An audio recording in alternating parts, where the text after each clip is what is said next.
आशा करता हूं आप सब लोग बहुत बढ़िया होंगे और मन लगा के पढ़ाई कर रहे होंगे।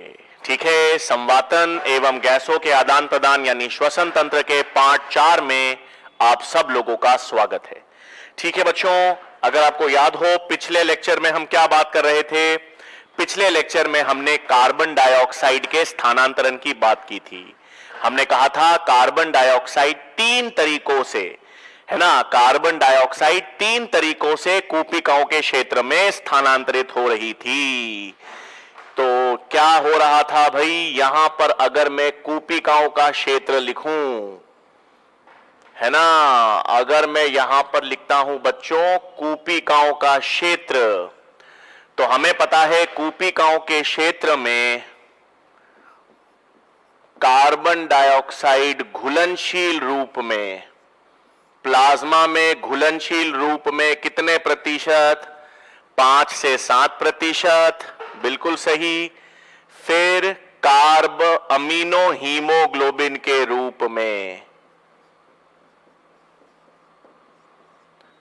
कार्ब अमीनो हीमोग्लोबिन के रूप में 20 से 25 प्रतिशत,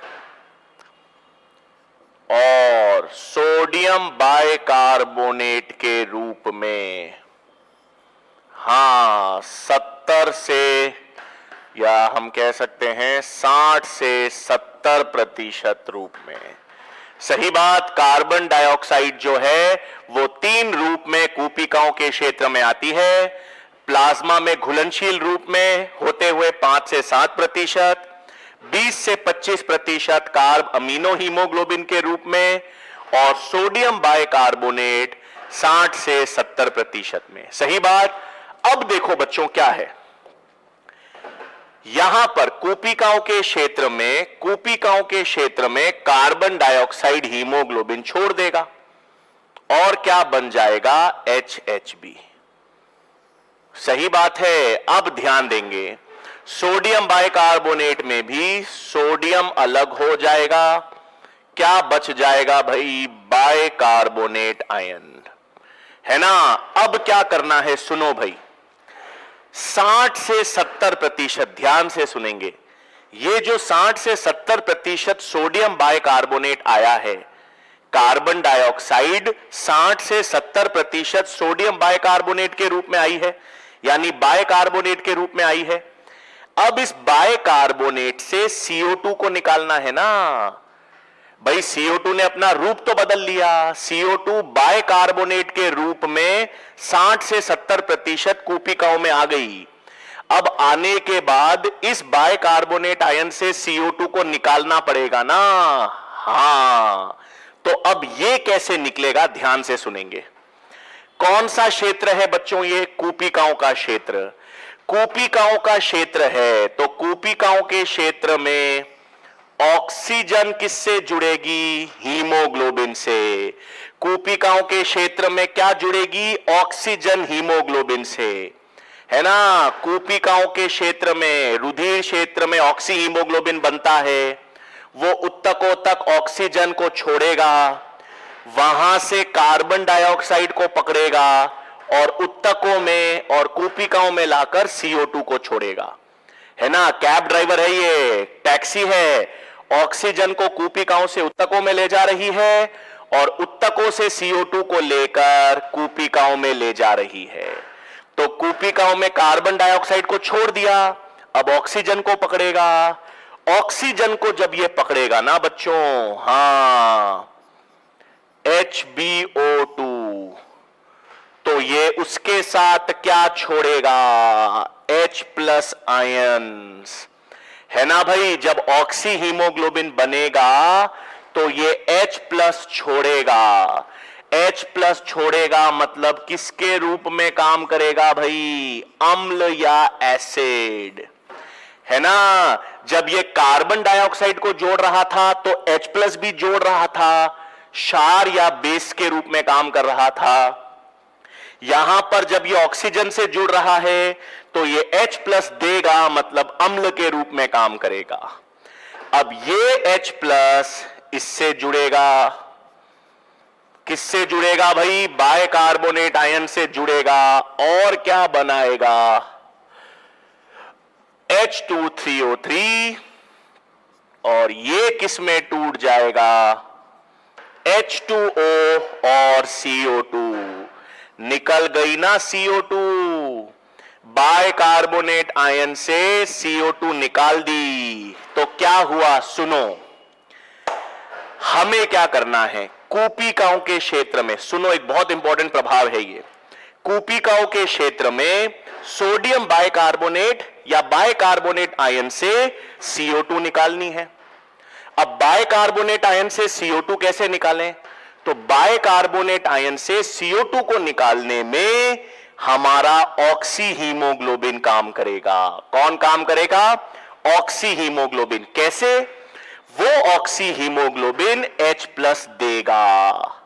वो ऑक्सी हीमोग्लोबिन क्या देगा? H+, जिससे बाइकार्बोनेट आयन्स मिलकर कार्बोनिक अम्ल बनाएंगे और ये H2O और CO2 में टूट जाएगा। इसका मतलब सुनो, कूपिकाओं के क्षेत्र में, किस क्षेत्र में? कूपिकाओं के क्षेत्र में। कूपिकाओं के क्षेत्र में बाइकार्बोनेट आयन से CO2 निकालने में, कूपिकाओं के क्षेत्र में बाइकार्बोनेट आयन से CO2 निकालने में ऑक्सी हीमोग्लोबिन एक अम्ल के रूप में काम करता है, H+ देता है, जिस कारण बाइकार्बोनेट आयन से CO2 निकल जाती है। इस पूरे प्रभाव को हैल्डेन प्रभाव कहेंगे। इसे क्या कहेंगे बच्चों? हैल्डेन प्रभाव। वापस देखो क्या हुआ। हमने देखा कार्बन डाइऑक्साइड 3 तरीकों से कूपिकाओं में आ गई, 3 तरीकों से आ तो गई। अब ये जो बाइकार्बोनेट रूप में आई थी कार्बन डाइऑक्साइड, उसको CO2 से में निकालना पड़ेगा ना। हम CO2 को हम बाइकार्बोनेट आयंस को थोड़ी बाहर फेंकेंगे, हम तो CO2 को बाहर फेंकेंगे। तो बाइकार्बोनेट आयन से CO2 निकलनी चाहिए। बाइकार्बोनेट आयन से CO2 को निकालने में कौन काम कर रहा है?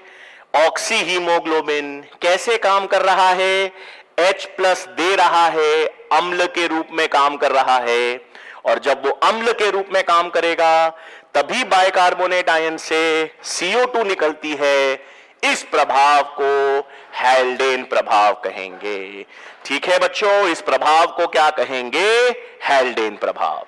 तो मैं लिख देता हूं, ये क्या है भाई? हैल्डेन प्रभाव, है ना।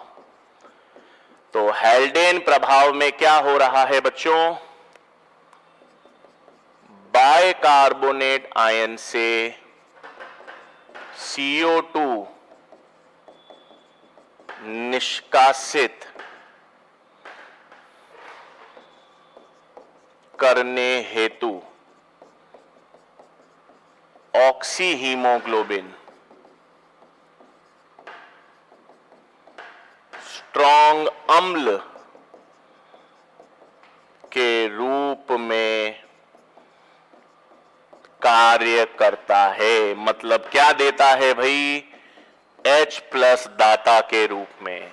तो बाइकार्बोनेट आयन से कार्बन डाइऑक्साइड निष्कासित करने के लिए ऑक्सी हीमोग्लोबिन एक स्ट्रॉन्ग अम्ल के रूप में काम करता है और उससे CO2 बाइकार्बोनेट आयन से निकल जाती है। इस प्रभाव को क्या कहेंगे? हैल्डेन प्रभाव। और ये किन क्षेत्रों में देखा जाएगा? कूपिकाओं के रुधिर क्षेत्र में, है ना भाई। कहां पे देखा जाएगा ये भी महत्वपूर्ण है। जहां पर कूपिकाएं हैं, कूपिकाओं के पास वाले रुधिर क्षेत्र में क्या प्रभाव देखा जाएगा? हैल्डेन प्रभाव। ठीक है बच्चों, ये क्लियर है चीज। एक और इंपॉर्टेंट चीज याद रखना, हमने लास्ट लेक्चर में कार्बोनिक एनहाइड्रेस की बात की थी ना बच्चों। हां, कार्बोनिक अम्ल बनाने वाली एंजाइम कौन सी है? Carbonic anhydrase. तो याद रखिएगा, कार्बोनिक एनहाइड्रेस हमारे शरीर की सबसे तेज एंजाइम है।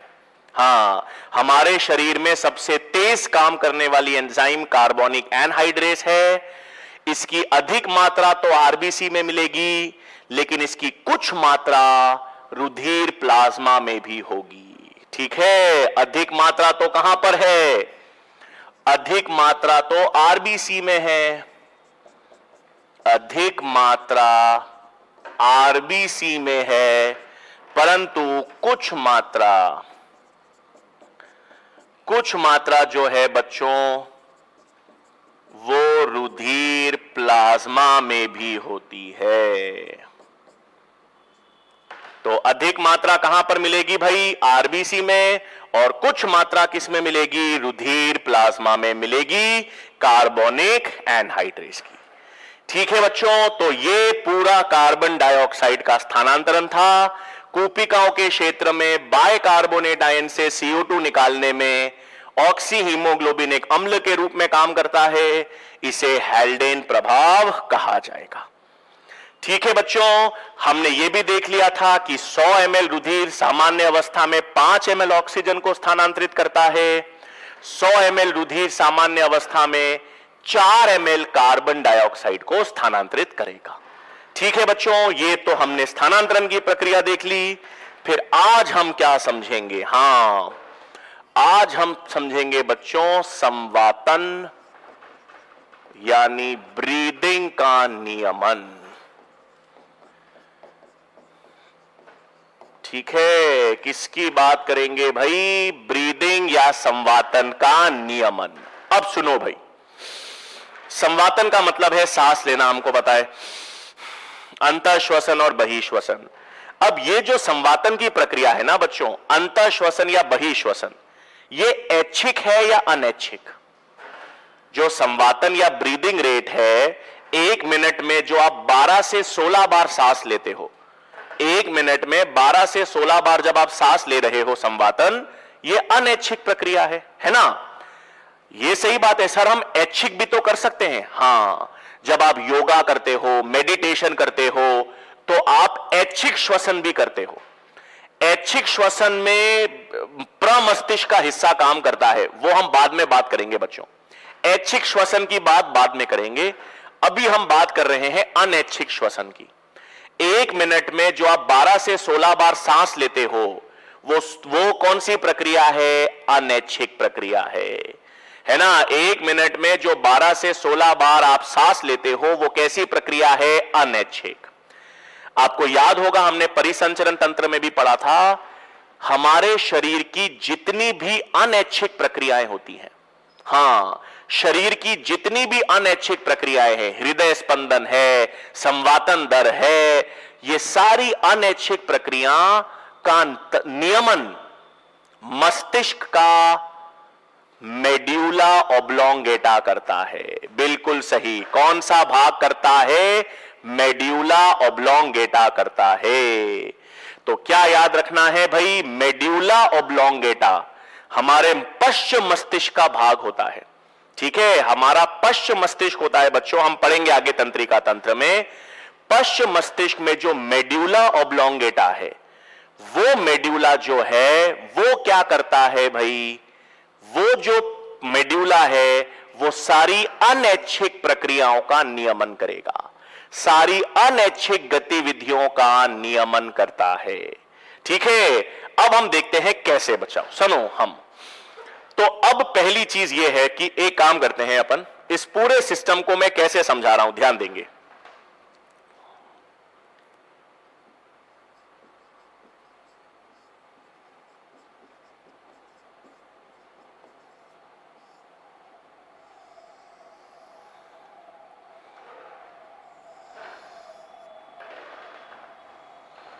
ठीक है बच्चों, एक सेकेंड।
ठीक है बच्चों, आ जाओ, हम कैसे प्रक्रिया समझने वाले हैं। एक सेकेंड।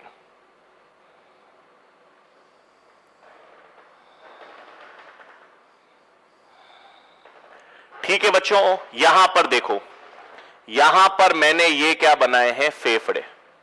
ये हमारे पास क्या है बच्चों, लंग्स।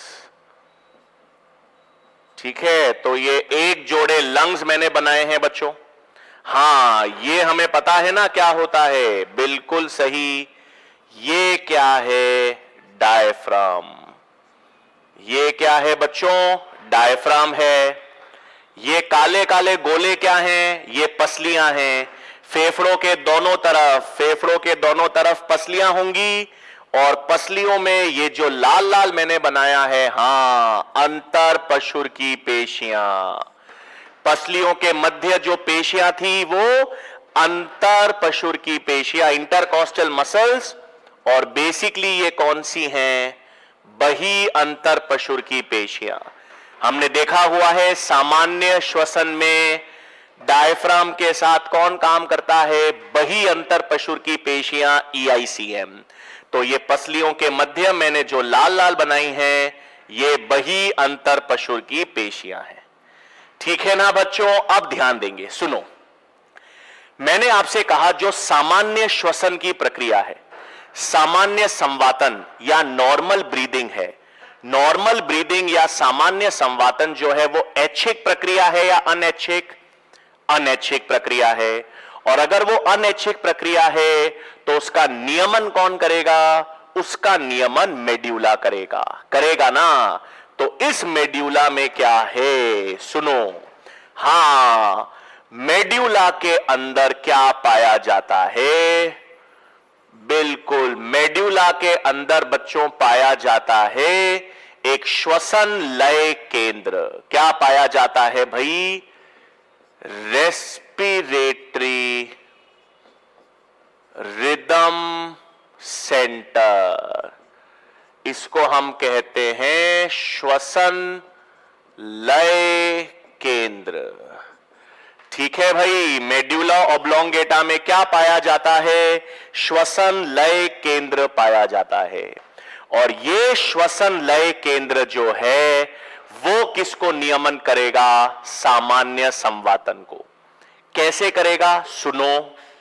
ये जो श्वसन लय केंद्र है बच्चों, ध्यान देंगे, यहां से सिग्नल जाएगा किसको, बही अंतर पशुर की पेशियों को, और सिग्नल जाएगा डायफ्राम को, है ना। याद करो भाई, संवातन जब हम करते हैं तो संवातन में अंतः श्वसन में क्या हो रहा था, अंतः श्वसन में डायफ्राम का संकुचन हो रहा था, बही अंतर पशुर की पेशियों का संकुचन हो रहा था।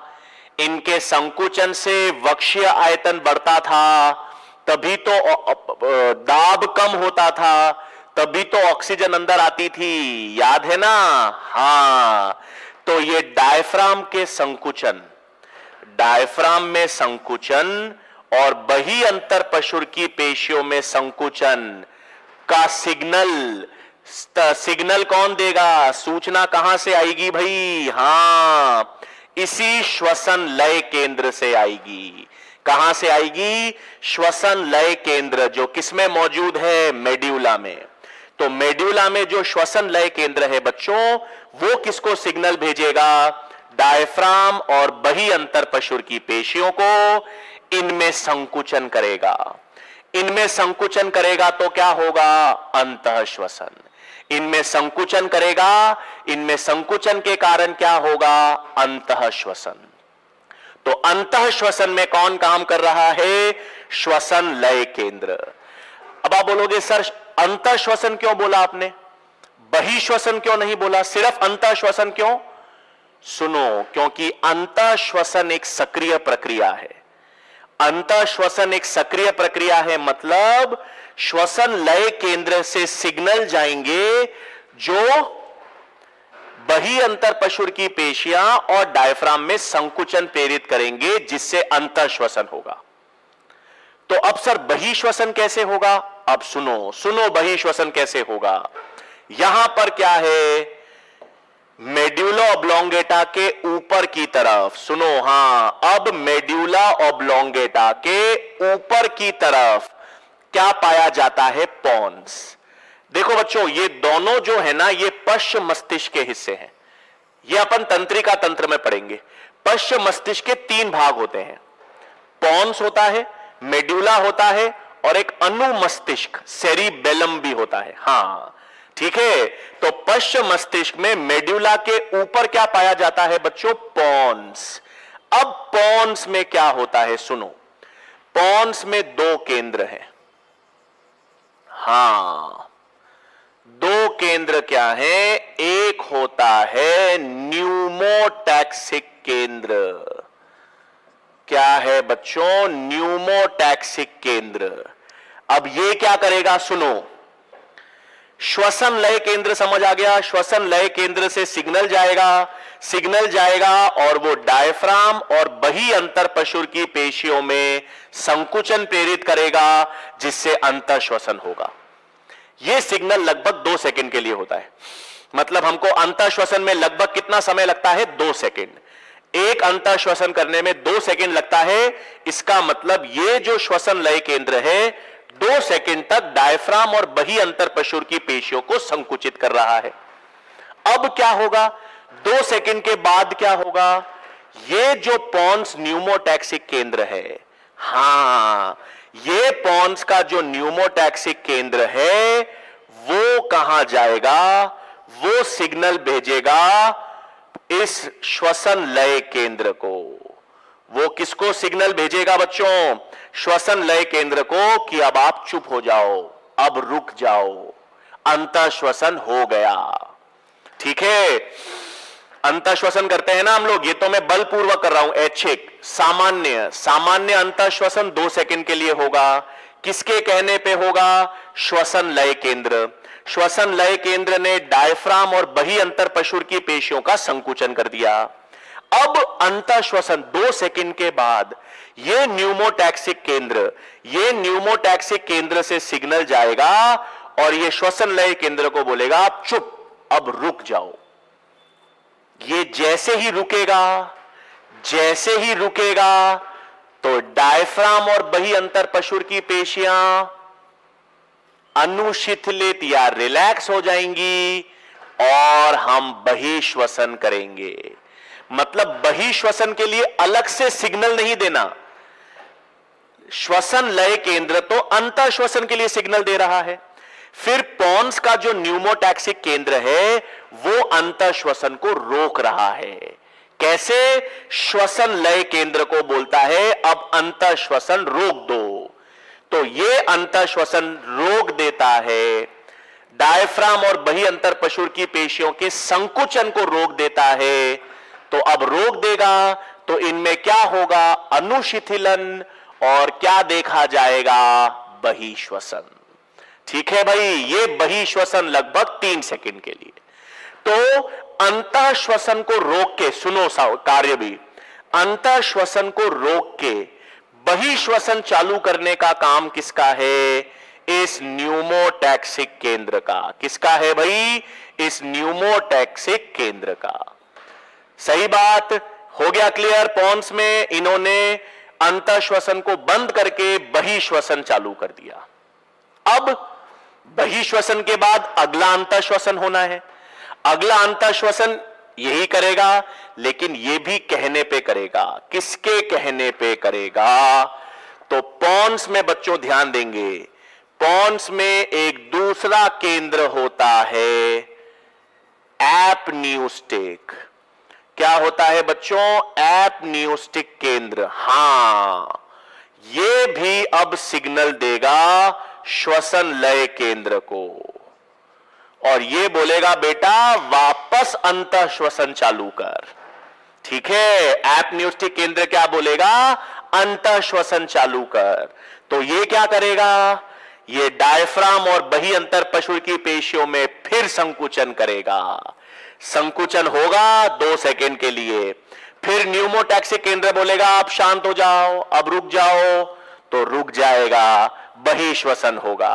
फिर एपन्यूस्टिक केंद्र बोलेगा चालू हो जाओ, तो ये क्या करेगा, संकुचन प्रेरित करेगा।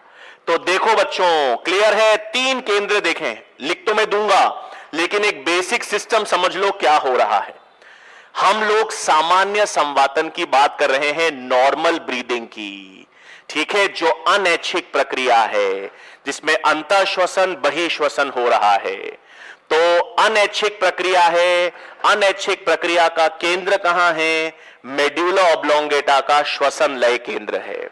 यह श्वसन लय केंद्र किसमें संकुचन प्रेरित करता है, डायफ्राम और बहि अंतरपशुर की पेशियों में, जिसके कारण अंतःश्वसन होता है। अंतःश्वसन होने के बाद न्यूमोटैक्सिक केंद्र से सिग्नल जाता है जो अंतःश्वसन को रोकता है और बहिश्वसन को चालू करता है। वो कौन सा केंद्र है, न्यूमोटैक्सिक केंद्र। मतलब न्यूमोटैक्सिक केंद्र इसे रोक रहा है ना बच्चों, न्यूमोटैक्सिक केंद्र इसे रोक रहा है, इसलिए माइनस। और फिर अगले अंतःश्वसन के लिए उसे प्रेरित कौन करेगा, एपन्यूस्टिक केंद्र। माइनस मतलब ये रोक रहा है और प्लस मतलब ये उसे प्रेरित कर रहा है। तो पॉन्स में कितने केंद्र हो गए बच्चों, 2। पॉन्स में एक न्यूमोटैक्सिक केंद्र, एक एपन्यूस्टिक केंद्र है।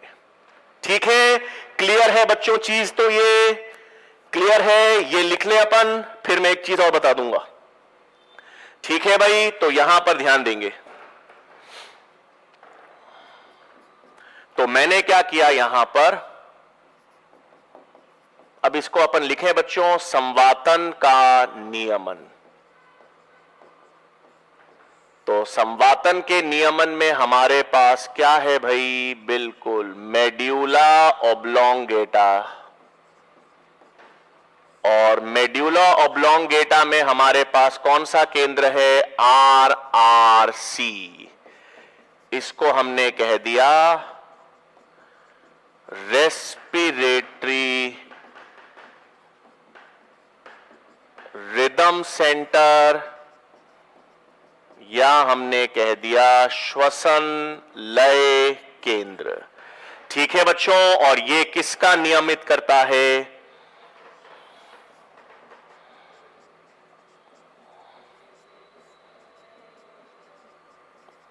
सामान्य संवातन यानी अंतःश्वसन।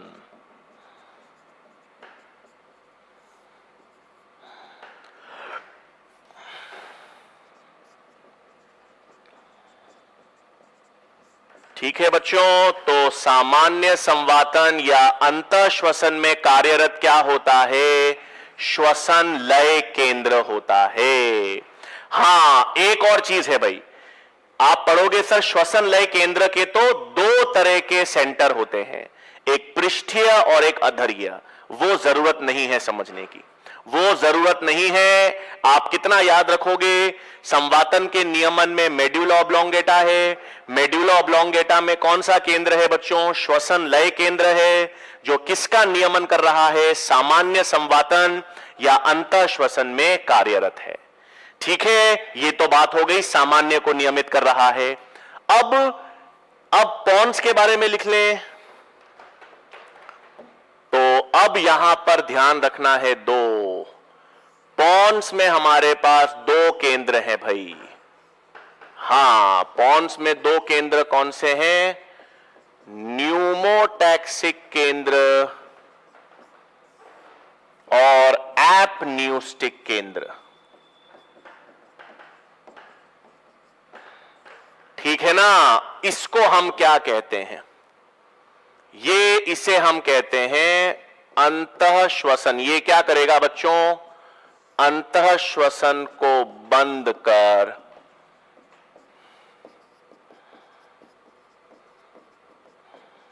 बहिश्वसन का प्रेरण, है ना भाई। अंतःश्वसन को बंद कर बहिश्वसन का प्रेरण कौन करेगा, न्यूमोटैक्सिक केंद्र। इसीलिए इसे हम switch off point for inspiration कहते हैं, इंग्लिश में कहते हैं अंतःश्वसन का बंद या स्विच ऑफ पॉइंट। अंतःश्वसन को बंद करता है ताकि बहिश्वसन हो सके, है ना भाई। तो ये न्यूमोटैक्सिक केंद्र है। एपन्यूस्टिक केंद्र क्या करेगा भाई? ये अंतः श्वसन को प्रेरित करता है, या सिंपल अंतः श्वसन का प्रेरण है ना भाई। ये किसको प्रेरित करेगा? अगले अंतः श्वसन को। ये श्वसन लय केंद्र को बोलेगा अंतः श्वसन करो। सही बात। तो अंतः श्वसन का प्रेरण कौन करेगा भाई? एपन्यूस्टिक केंद्र। और अंतः श्वसन को बंद कर बहिश्वसन का प्रेरण कौन करेगा? न्यूमोटैक्सिक केंद्र। ठीक है। अब एक और चीज सुन लो भाई, ये जो न्यूमोटैक्सिक केंद्र अगर खराब हो जाए, मान लो बच्चों ये न्यूमोटैक्सिक केंद्र अगर खराब हो जाए तो एपन्यूस्टिक केंद्र के कारण ज्यादा अंतः श्वसन होगा, है ना। अगर न्यूमोटैक्सिक केंद्र नहीं काम करे या कम काम करे तो आप लंबे समय ज्यादा अंतः श्वसन करोगे। हां, और जब ज्यादा या लंबे समय तक हम अंतः श्वसन करते हैं, लंबे समय तक अंतः श्वसन होता है, उसे ही एपन्यूस्टिक ब्रीदिंग कहते हैं। ठीक है, याद रखना, लंबे समय तक अगर अंतः श्वसन होगा, अंतः श्वसन की अवधि को कौन बढ़ाएगा? एपन्यूस्टिक केंद्र। तो यहां पर एक नोट लिख देता हूं भाई मैं,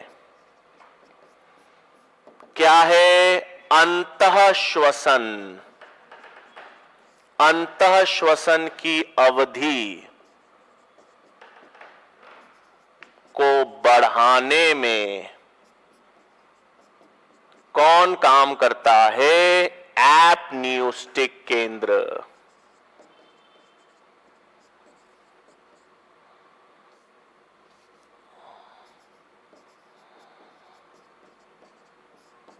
ठीक है भाई। तो अपन ने क्या देख लिया? सुनो वापस, मैं उस डायग्राम पे वापस जा रहा हूं जो मैंने अभी बताया। ठीक है, अपन ने देखा सामान्य संवातन जो अनैच्छिक प्रक्रिया है उसका केंद्र मेड्यूला ऑब्लोंगेटा में है, श्वसन लय केंद्र। ये श्वसन लय केंद्र क्या करेगा? अंतः श्वसन। अंतः श्वसन किसके कहने पे करेगा? एपन्यूस्टिक केंद्र इसको उत्तेजित करेगा। एपन्यूस्टिक केंद्र इसको उत्तेजित करेगा, ये सिग्नल भेजेगा जिससे डायफ्राम बही अंतरपशुर की पेशियों में संकुचन होगा। संकुचन होगा, अंतः श्वसन होगा। अंतः श्वसन 2 सेकंड के लिए, उसके बाद अंतः श्वसन को रोककर बहिश्वसन चालू करना है।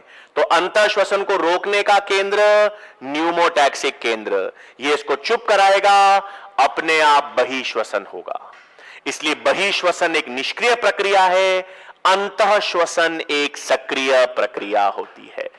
ठीक है बच्चों, ये तो आपके पास हो गया। अच्छा, अब एक और चीज रह जाती है। ठीक है, एक और चीज क्या रह जाती है? आ जाओ।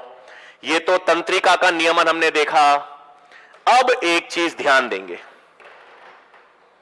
हां,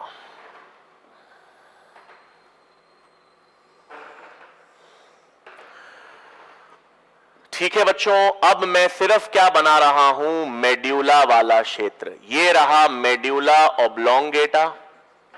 ठीक है, इस मेड्यूला ऑब्लोंगेटा में अपन ने क्या देख लिया भाई? हां, ये हमारे पास श्वसन लय केंद्र है। ये क्या है भाई? श्वसन लय केंद्र है।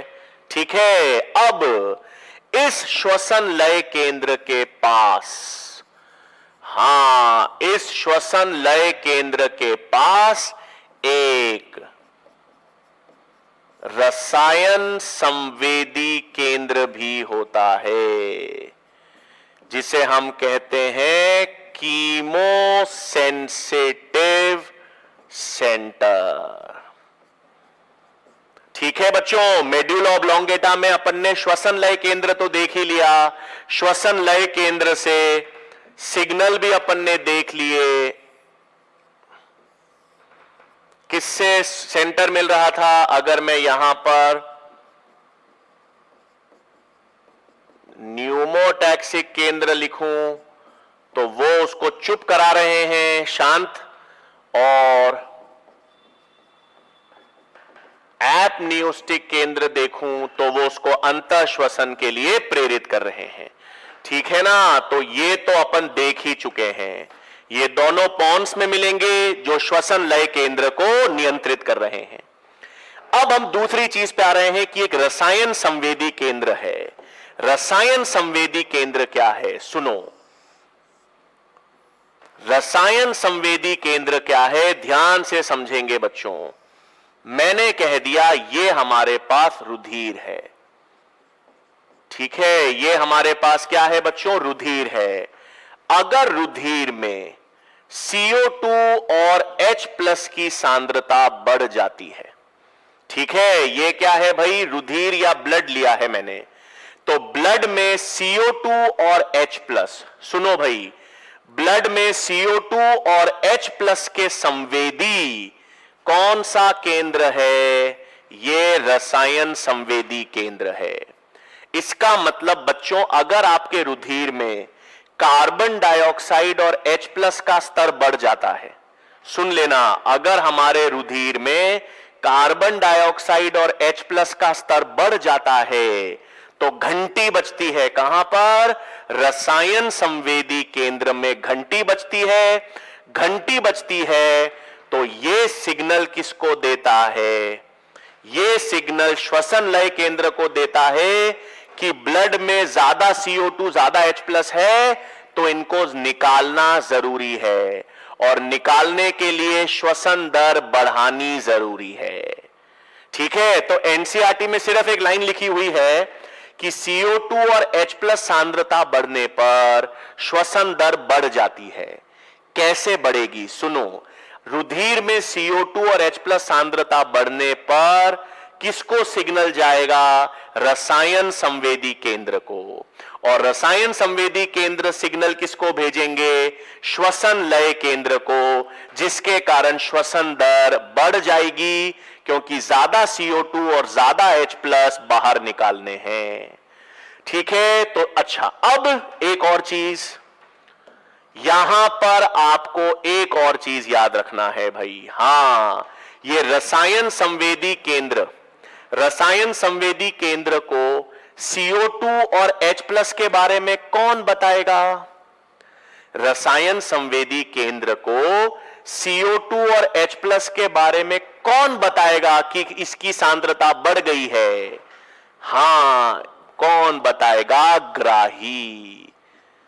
कौन बताएंगे बच्चों, ग्राही। वो ग्राही कहां है, वो ग्राही कैरोटिड धमनी में मिलते हैं और महाधमनी में मिलेंगे, है ना भाई। महाधमनी और कैरोटिड धमनी में किसके ग्राही हैं, किसके लिए ग्राही हैं, CO2 और H+ के लिए। जैसे ही CO2 और H+ की सांद्रता बढ़ेगी, ग्राही उसको पता लगाएंगे और वो सिग्नल जाएगा रसायन संवेदी केंद्र में, जो श्वसन लय केंद्र को बोलेंगे कि CO2 और H+ की सांद्रता बढ़ गई है भाई, हमको श्वसन दर बढ़ानी है ताकि ज्यादा CO2 और H+ बाहर निकल सकें। अब इस पूरे सिस्टम पर ग्राही CO2 और H+ के लिए है, इसलिए श्वसन दर का प्रभाव भी CO2 और H+ के कारण होता है। ऑक्सीजन का प्रत्यक्ष श्वसन दर पर कोई प्रभाव नहीं है। ऑक्सीजन का प्रत्यक्ष रूप से संवातन दर पे प्रभाव नहीं है। बहुत ज्यादा ऑक्सीजन कम हो जाए तब अलग सिस्टम काम करता है। सामान्यतः ऑक्सीजन इतना कम नहीं होता और सामान्यतः ऑक्सीजन के ग्राही भी इतने संवेदनशील नहीं होते, इसलिए ऑक्सीजन का प्रत्यक्ष प्रभाव संवातन पे नहीं पड़ेगा। संवातन दर पे किसका प्रभाव पड़ेगा, CO2 और H+। CO2 और H+ के ग्राही कहां मौजूद है, कैरोटिड धमनी और महाधमनियों में। जैसे ही CO2 और H+ की सांद्रता बढ़ेगी, सांद्रता बढ़ने पर रसायन संवेदी केंद्र को सूचना जाएगी और यह सूचना श्वसन लय केंद्र पर जाएगी, जिससे श्वसन दर बढ़ जाएगी। ठीक है बच्चों, तो अब मैं पॉइंट लिख रहा हूं। तो यहां पर आपको पता होना चाहिए श्वसन लय केंद्र के समीप, श्वसन लय केंद्र के समीप रसायन संवेदी केंद्र पाया जाता है, जो CO2 एवं H+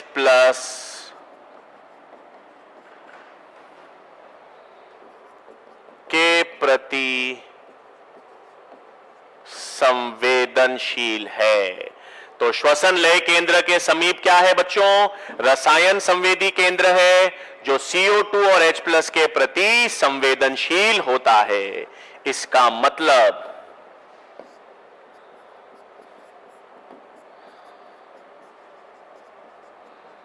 रुधिर में कार्बन डाइऑक्साइड और H+ की सांद्रता बढ़ने पर श्वसन दर भी बढ़ जाती है ना भाई? रुधिर में कार्बन डाइऑक्साइड और H+ आयंस की अगर सांद्रता बढ़ेगी तो श्वसन दर बढ़ जाएगी रसायन संवेदी केंद्र के कारण। और एक बिंदु क्या याद रखना है, इनके ग्राही CO2 और H+ के ग्राही जो हैं, है ना भाई, वो कहां पर उपस्थित होंगे? कार्बन डाइऑक्साइड और H+ के ग्राही कहां पर उपस्थित होंगे? बिल्कुल सही, कैरोटिड धमनी एवं महाधमनी पर, है ना भाई। और रसायन संवेदी केंद्र केवल CO2 और H+ के लिए संवेदनशील है। ऑक्सीजन सांद्रता का संवातन दर पर प्रत्यक्ष प्रभाव नहीं होता। ठीक है, यहां पर एक और नोट याद रख लेंगे।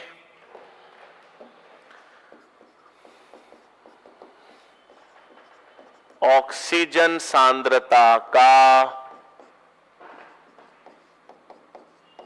संवातन दर पर प्रभाव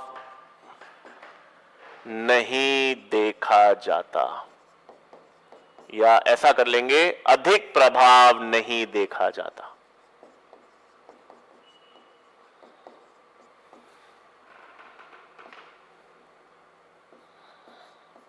पर नहीं देखा जाता। ठीक है, बहुत ज्यादा, हाँ, बहुत ज्यादा ऑक्सीजन कम होने पर उस इमरजेंसी आपातकालीन परिस्थितियों पर प्रभाव पड़ सकता है, सामान्य अवस्था में प्रभाव नहीं पड़ता।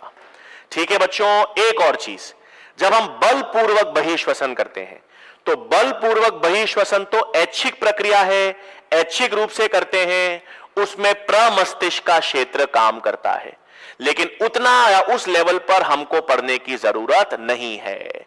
सामान्य संवातन का जो नियमन है वो हमने देख लिया है। ठीक है भाई, क्या देखा सामान्य संवातन में, वापस देख लें। अगर ये डायग्राम क्लियर होगा तो कोई प्रॉब्लम नहीं आ रही बच्चों। सिंपल याद रखना है, मेड्यूला का श्वसन लय केंद्र है जो हमारे अंतः श्वसन को नियंत्रित कर रहा है, और इसको नियंत्रित, इसके पापा मम्मी कौन है? न्यूमोटैक्सिक केंद्र, जो इसको चुप कराते हैं कि अंतः श्वसन रोक दे, बहिश्वसन चालू करना है। और अंतः श्वसन चालू करने के लिए वापस कौन बोलेगा? एपनियोस्टिक केंद्र। और इस तरह से सामान्य संवातन नियमित होती है। फिर अपन ने क्या देखा भाई, ये तो सामान्य संवातन की बात की। फिर अपन ने देखा कि इस श्वसन लय केंद्र के नजदीक एक रसायन संवेदी केंद्र है जो रुधिर में CO2 और H+ के प्रति संवेदनशील होता है, और इनके ग्राही कहां मिलते हैं? कैरोटिड धमनी और महाधमनी में। और ये रसायन संवेदी केंद्र CO2 और H+ सांद्रता बढ़ जाने पर श्वसन दर को बढ़ा देता है। ठीक है बच्चों, ठीक है, तो ये हमने किसका नियमन देखा भाई? संवातन की प्रक्रिया का नियमन देख लिया। अब जैसा कि हम हमेशा कहते हैं बच्चों, मैंने आपसे कहा था कार्य की या फिजियोलॉजी तो अपन ने देख ली, फिजियोलॉजी तो अपन ने देख ली कि कैसी प्रक्रियाएं हैं, कैसे अपन ने संवातन पढ़ा, फिर गैसों का आदान प्रदान पढ़ा, फिर गैसों का स्थानांतरण पढ़ा। ठीक है, अब हम बात करेंगे एनाटॉमी की। अब हम किसकी बात करेंगे भाई? आंतरिकी की बात करेंगे। तो आओ भाई, यहां पर अब मेरे पास जो श्वसन तंत्र की एनाटॉमी है या आंतरिकी है, उसकी बात करेंगे। ठीक है बच्चों, किसकी बात करेंगे? श्वसन तंत्र की एनाटॉमी या आंतरिकी की। ठीक है, अब एक मिनट, श्वसन तंत्र की जब हम आंतरिकी की बात करेंगे ना बच्चों, तो श्वसन तंत्र का जो मार्ग है, हां, जो श्वसन पथ है, ठीक है, एक सेकेंड, तो जब हम श्वसन तंत्र की एनाटॉमी की बात करेंगे बच्चों, तो उसको हम दो भागों में बांटेंगे। ठीक है, कितने भागों में बांटेंगे भाई? हम श्वसन तंत्र की एनाटॉमी को दो हिस्सों में बांटेंगे भाई। दो हिस्सों में कौन सा?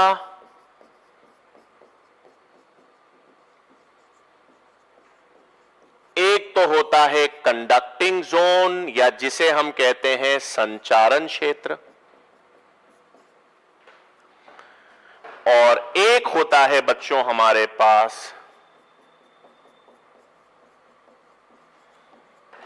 Exchange zone. ठीक है भाई, तो हमारा जो श्वसन तंत्र है, हमारा जो पूरा श्वसन तंत्र है ना बच्चों, जब उसकी आंतरिकी एनाटॉमी की हम बात करेंगे तो उसको अपन ने दो हिस्सों में बांट दिया। एक संचारण पथ है और एक एक्सचेंज पथ है। संचारण क्षेत्र का मतलब है जो बाह्य, जो वायु को फेफड़ों तक पहुंचाएगा, है ना, जो वायु को फुफ्फुस या फेफड़ों तक पहुंचाएगा, वो कंडक्टिंग जोन है। और फेफड़ों या फुफ्फुस वाला क्षेत्र, फुफ्फुस या फेफड़ों वाला क्षेत्र जहां पर गैसों का आदान प्रदान होगा, उसे क्या कहेंगे? एक्सचेंज जोन, है ना। तो अब पहली चीज तो, दूसरी चीज, अगर आपसे पूछा जाए कि ये जो कंडक्टिंग जोन है, ये जो संचारण क्षेत्र है, ये कहां से कहां तक होता है सर, अभी हम उसकी बात करेंगे। बट उससे पहले कंडक्टिंग जोन के 3 काम आपको पता होने चाहिए। कंडक्टिंग जोन के कितने काम पता होने चाहिए बच्चों आपको? 3 काम। क्या? एक तो वो बाहर की वायु को फेफड़ों तक भेज रहा है ना। कंडक्टिंग जोन संचारण क्षेत्र का मतलब ही है कि बाहर जो वायु है, उस वायु या ऑक्सीजन को वो फेफड़ों तक भेजेगा, पहला काम। दूसरा, बाहर की वायु जो है वो शुष्क है, ड्राई है, तो उसको, उसमें नमी या आर्द्रता भरेगा। जैसे जैसे वायु आपके संचारण क्षेत्र से होते हुए फेफड़ों में पहुंचेगी ना, उसमें नमी या आर्द्रता बढ़ जाएगी। और तीसरी चीज, बाहर की हवा जो होती है वो ठंडी भी होती है, उसका तापमान कम होता है, तो वो हमारी जो वायु है बाहर वाली, उसको हमारे शरीर के तापमान पर भी लेकर आएगा। ठीक है, तो कंडक्टिंग जोन क्या क्या कर रहा है? बाहर की वायु को फेफड़ों तक भेजेगा, पहला काम। दूसरा, वो वायु को गर्म करेगा, उसमें नमी या आर्द्रता बढ़ाएगा। और तीसरा, अगर कोई छोटे छोटे डस्ट पार्टिकल्स हैं, कण हैं या छोटे सूक्ष्म जीव हैं, तो वायु को फिल्टर भी या निस्यंदित भी करेगा, है ना भाई। तो कंडक्टिंग जोन के कार्य में यहां पे लिख देता हूं, क्या करता है कंडक्टिंग जोन? बाह्य वायु को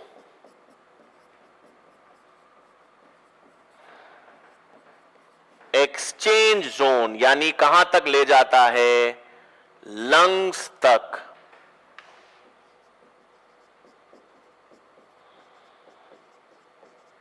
स्थानांतरित करता है ना भाई। हां, नाक से चालू होगा, ये तो पता है ना।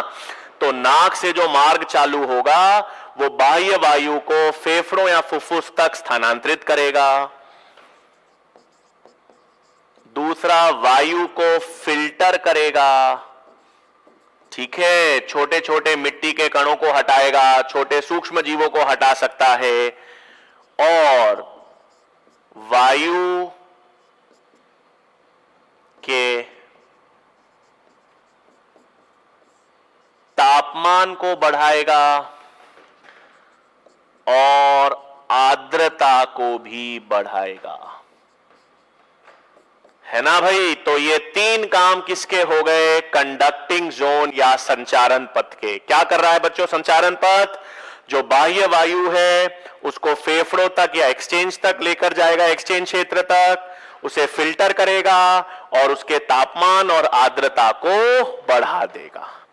ठीक है, अब सर ये एक्सचेंज जोन कंडक्टिंग जोन है क्या? आ जाओ बच्चों, एक्सचेंज जोन क्या, कंडक्टिंग जोन क्या, आ जाओ समझते हैं। देखो भाई, हां, हम चालू कहां से करेंगे? ये नाक के छिद्र जो होते हैं, नाक के छेद है ना, हां, जो नाक के छेद हैं,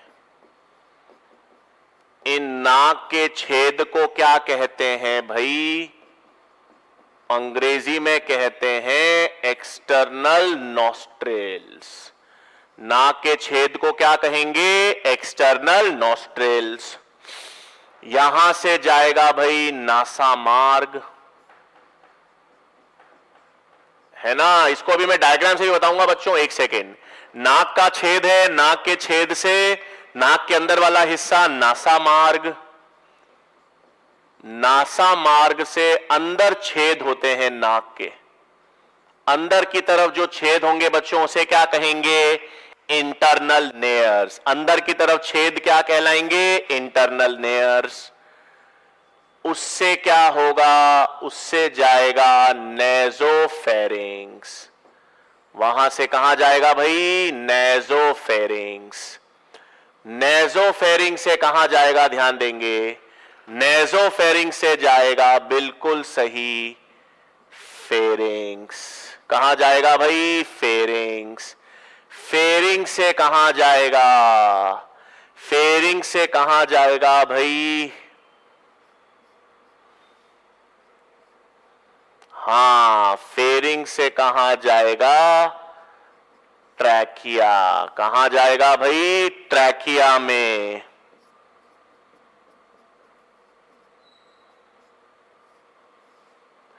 ठीक है, ट्रैकिया से ब्रोंकाई,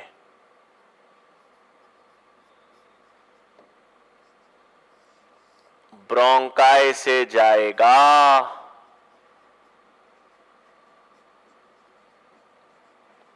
टर्मिनल ब्रोंकियोल्स। ठीक है, ये जो है, एक सेकेंड,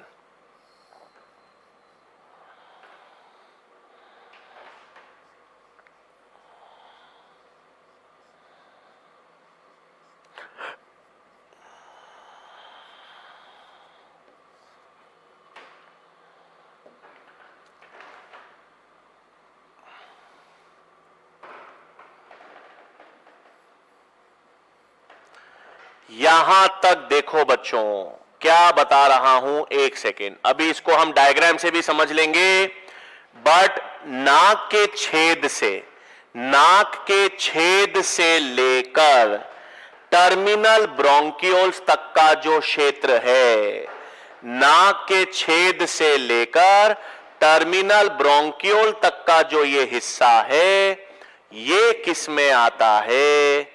ये आपके पास कंडक्टिंग जोन में आता है।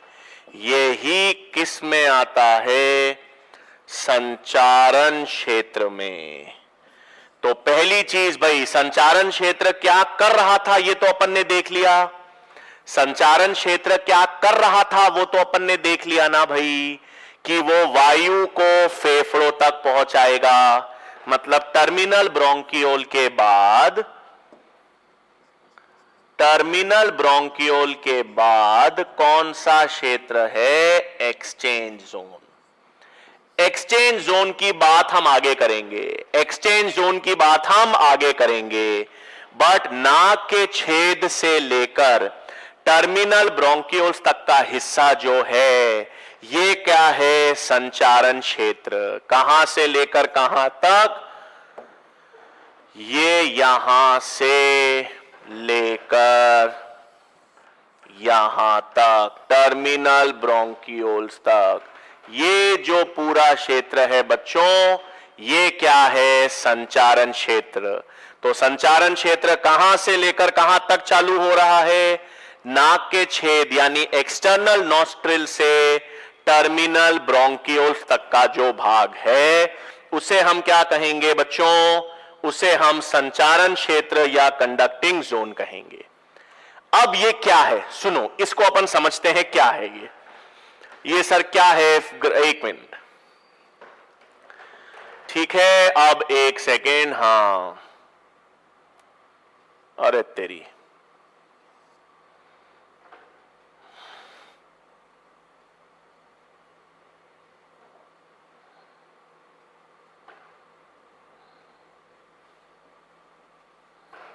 हाँ भाई, अरे तेरी भाई, जैसा भी है ठीक है, चलेगा। हाँ, ये पक्षी लग रहा है, मानव नहीं लग रहा। ठीक है भाई, कोई दिक्कत नहीं, कोई दिक्कत नहीं है। ये हमारे पास यहां पर नाक का छेद है, ये नासा मार्ग है,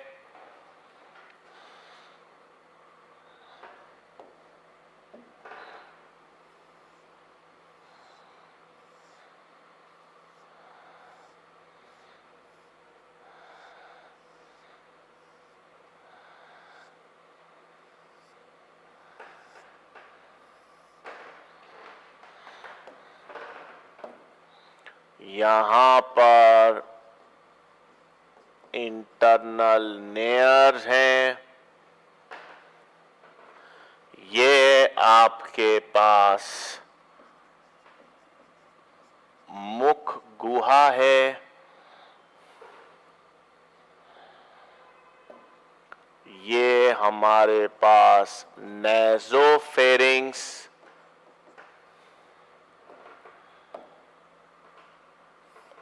ये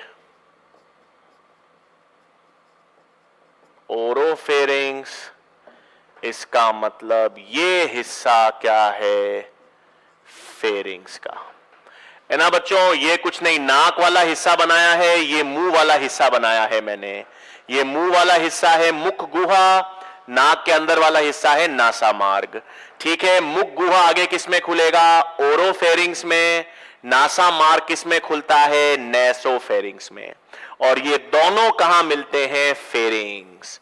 मतलब फेरिंग्स वो हिस्सा है बच्चों जिसे आप फेरिंग्स को आप ग्रसनी कहते हैं, है ना। हिंदी में फेरिंग्स को क्या कहते हैं भाई? ग्रसनी। तो ग्रसनी वो क्षेत्र है जहां पर वायु व भोजन का कॉमन सेंटर है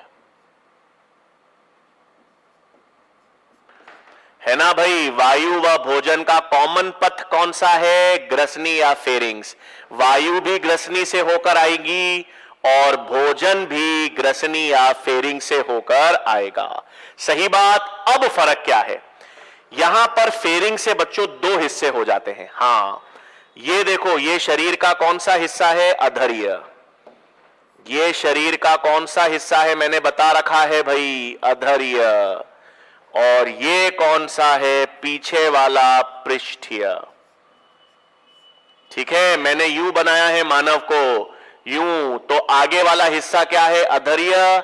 पीछे वाला हिस्सा क्या है? पृष्ठीय। एक्चुअली मैंने यू बनाया है, ये रहा मेरा नाक, ये रहा मेरा मुंह।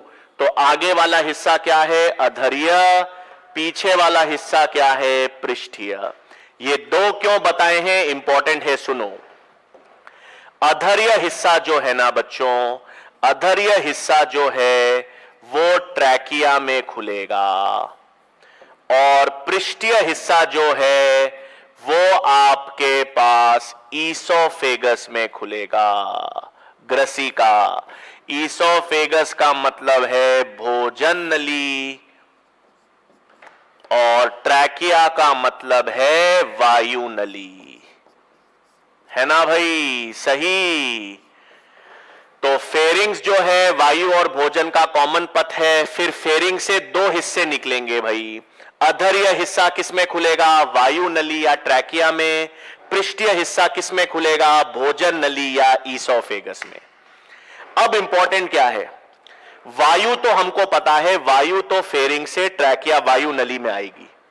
लेकिन जब आप भोजन को निगलते हो, जब भोजन आएगा तो भोजन गलती से ट्रैकिया में ना चला जाए।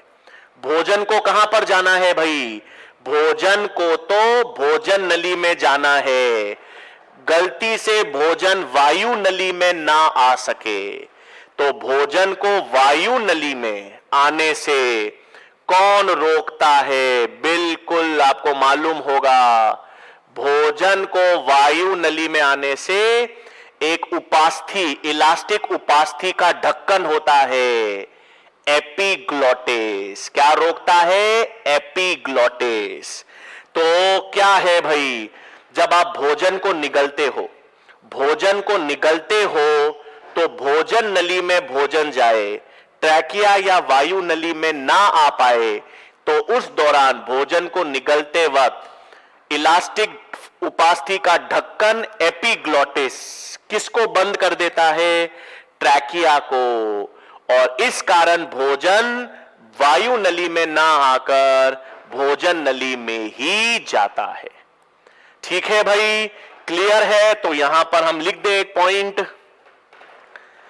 क्या है भाई? एक नोट लिख देते हैं, ध्यान रखना है। भोजन को निगलते वक्त या भोजन को निगलते समय क्या है भाई? इलास्टिक उपास्थि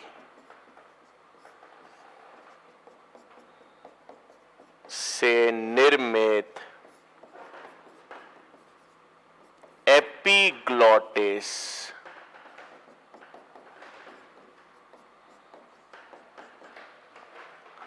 भोजन को निगलते समय इलास्टिक उपास्थि से निर्मित एपिग्लोटिस ट्रैकिया को बंद कर देता है,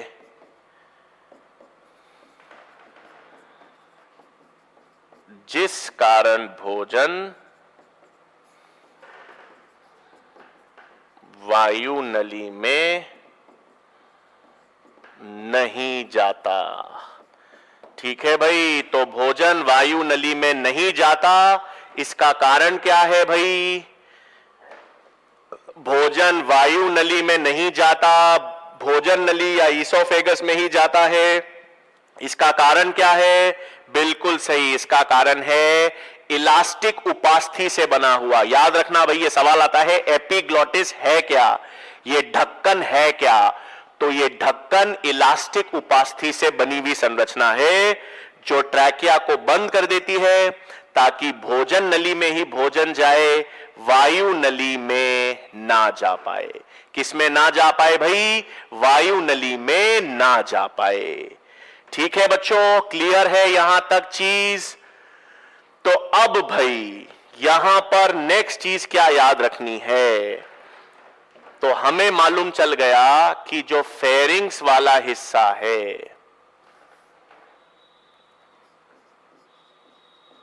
है ना बच्चों, फेरिंग्स से भोजन जो है वो कहां की तरफ जाएगा? ट्रैकिया की तरफ। कहां तक, कहां जाएगा भाई? ट्रैकिया की तरफ। अब ये जो ट्रैकिया है बच्चों, हां, इस ट्रैकिया में, इस ट्रैकिया का जो एक अग्र भाग होता है, ठीक है, इस ट्रैकिया का एक अग्र भाग होता है जिसे हम क्या कहते हैं?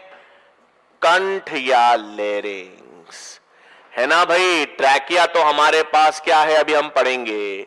ट्रैकिया हमारे पास वायु नली है। ये तो आपके पास क्या है भाई? ट्रैकिया है या वायु नली है। लेकिन ट्रैकिया के अग्रभाग को, ट्रैकिया के अग्रभाग को, ऊपर वाले भाग को क्या कहते हैं? कंठ या लैरिंग्स, है ना? हां सही, ध्वनि उत्पादन में काम करता है। किसमें काम करता है? ध्वनि उत्पादन में। तो कंठ या लैरिंग्स के बारे में क्या चीज पता होनी चाहिए बच्चों? यह ट्रैकिया का अग्रभाग होता है। ठीक है ना भाई? तो ट्रैकिया के अग्रभाग को हम क्या कहते हैं? ट्रैकिया के अग्रभाग को क्या कहेंगे बच्चों? कंठ या लेरिंग्स। ट्रैकिया के अग्रभाग को ही क्या कहेंगे? लेरिंग्स कहेंगे। सही। अब सुनो,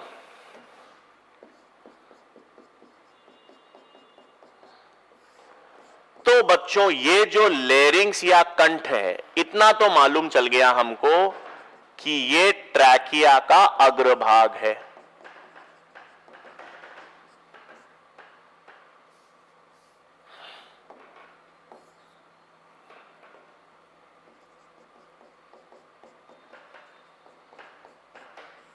ठीक है बच्चों, हमें मालूम चल गया ट्रैकिया का अग्रभाग क्या है? लेरिंग्स।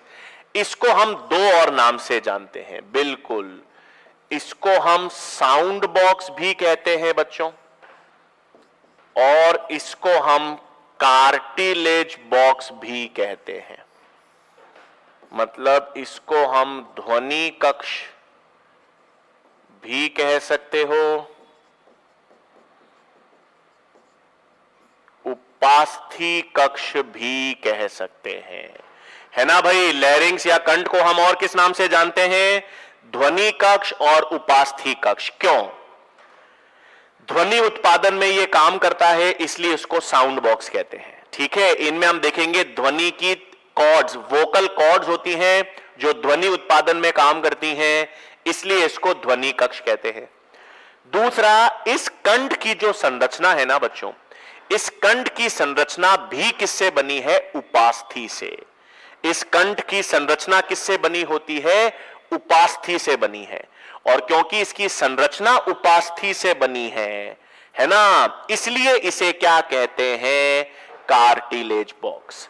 तो ध्वनि उत्पन्न करता है, इसमें वोकल कॉर्ड्स हैं जो ध्वनि उत्पादन में काम करती हैं, इसलिए इसे साउंड बॉक्स कहते हैं।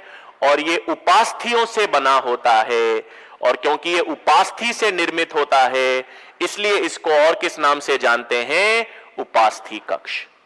अब इसमें से कौन सी उपास्थि पाई जाएंगी बच्चों? और ये हां, एडम्स एप्पल।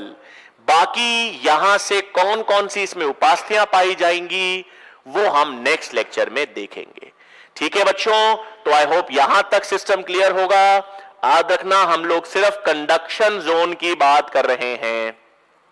हमने क्या देखा है बच्चों आज? Conducting zone. हमने अभी तक नाक छेद, ये वाला हिस्सा, नासा मार्ग, इंटरनल नेस, नेजोफेरिंग्स, फेरिंग्स, हम लोग क्या चालू करेंगे अगली कक्षा से? कंठ और ट्रैकिया की बात करेंगे। ठीक है बच्चों, आई होप यहां तक क्लियर होगा। अगले लेक्चर में आपसे मुलाकात होगी। धन्यवाद।